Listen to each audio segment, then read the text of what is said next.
Hey, this is Paul with the Mountain Man Chronicles. I hope you're doing well. It is a blustery -3 outside with the wind chill at -16. So I'm in the garage today. You'll hear in the background my diesel heater cranking away, and the temperature says it is 40 in here, so it's doing its job. Today, we're going to cover putting the Overland Vehicle Systems in the back Jeep. So I've done some test fitting, did some measurements, and it seems it's going to fit, which is just outstanding. How I've designed the back of my Jeep in the future is for mission loadout type of scenarios. So I have multiple refrigerators. I keep my ARB in there. You'll see that today. But sometimes I have another Bose refrigerator I take in and out as I need to. Sometimes when we go on a longer trip, we have the Mission Overland trailer. Although it has the big Truma refrigerator in it, sometimes we take the littler refrigerators and load up depending on how we are. One for just cold drinks, the other one for extra food depending on what my wife's going to cook.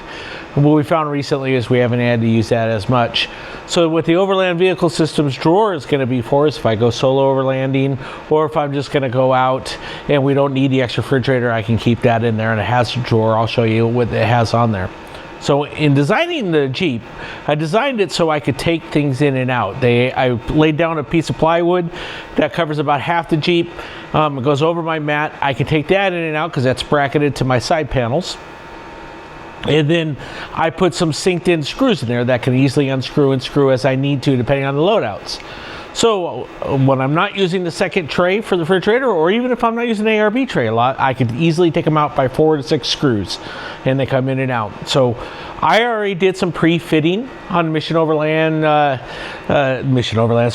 Vehicle Systems box, and it seems that it lines up with standard refrigerator slide holes. So I think I'm not going to have to drill anything or modify my base. I was afraid I was going to have to rip everything out and re-drill some holes, but looking at some measurements, it looks like it's going to fit. So today I'm going to kind of take you through what I have to do that and what I like about it. Hope you enjoy the video. Welcome to the Mountain Man Chronicles, where the spirit of adventure comes alive. I'm thrilled to have you join our journey into the great outdoors. I'm Paul Piazza. I'm your guide through the wilderness and the storyteller behind the Mountain Man Chronicles. I hope you share in our love and appreciation of what this great world has to offer. Here we live in 3 simple principles: live, learn, and explore. Live, immerse yourself in the thrill of the moment, whether it be overlanding, exploring unique ghost towns, or simply enjoying the serenity of nature. We believe in living life to its fullest. Learn.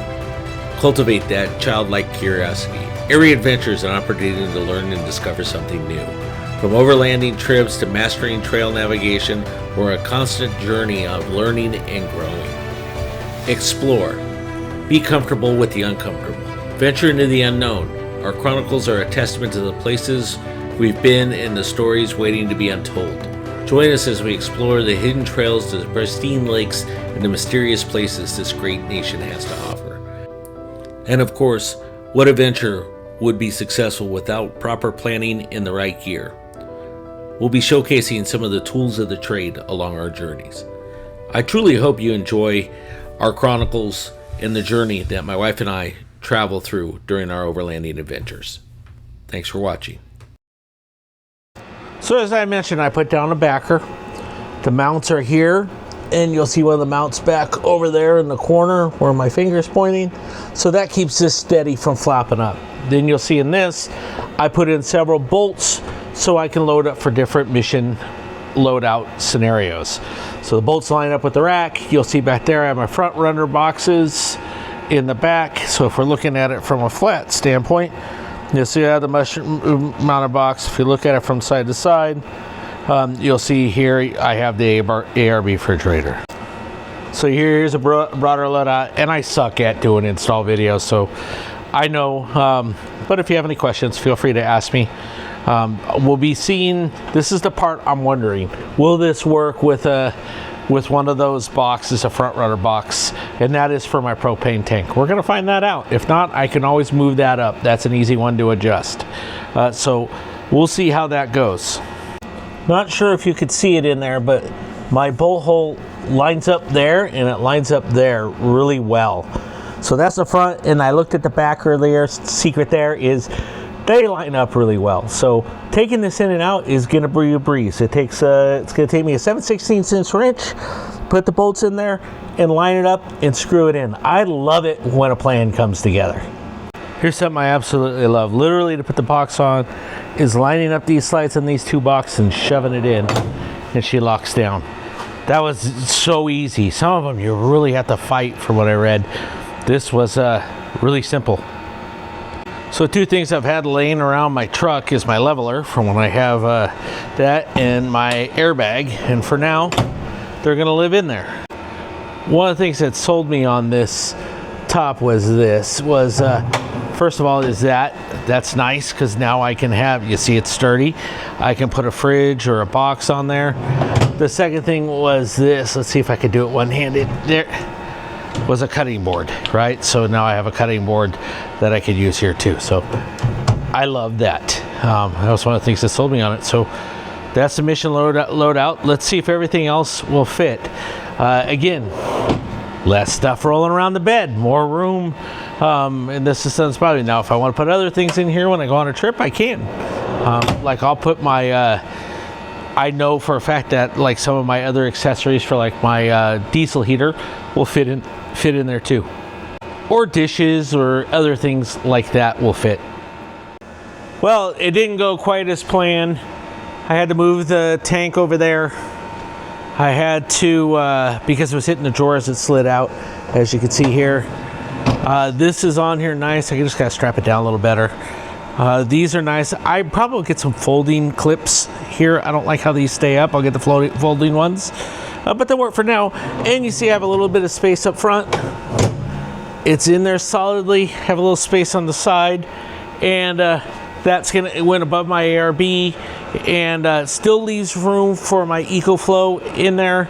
And we're gonna talk about that next.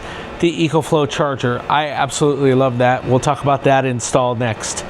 So now my loadout is this. I have the Overland Vehicle Systems that I could take out with you saw how I put it in. Right now it's got my airbag in there. It's got that in there, so I don't have those roaming around. I can get another small box here. Got my front runner box. I got room on the side for my chair because I'm short. So I have to put my chair somewhere, which is important. I don't have 4 boxes. I could actually move this to the back if I needed to. It's just kind of a pain to get to, but I could, and still put stuff up front. I'm trying not to move anything else to the back, but I can for longer loadouts. I can load up the back full of tools or whatever. Right now on the left-hand side in the back behind this, which maybe you can see if I get above, I have 2 front runner boxes back there. One is tools. One is, honestly, I don't remember what the other one is. I think it's extra recovery equipment. For like major recoveries, like an extra rope, an extra come along, things like that. So yeah, it's additional recovery. Although I do have recovery on the side here, that's easy to get to. But if I have to do serious recovery, we got to pull out a lot of tools, I can do that as well. Well, that's the install of the Overland Vehicle Systems Storage Box. I think it's going to be really helpful this year's overlanding season. The next video you'll be seeing next week will be an overview of my EcoFlow alternator charger, seeing how fast it charges it. It's all part of the series of the 2025 Christmas mods in the Jeep Gladiator, just getting it overland ready for mission swap outs and areas like that for my overlanding trips. Hope you enjoyed the video. Please remember to like and subscribe. Thank you. Bye now.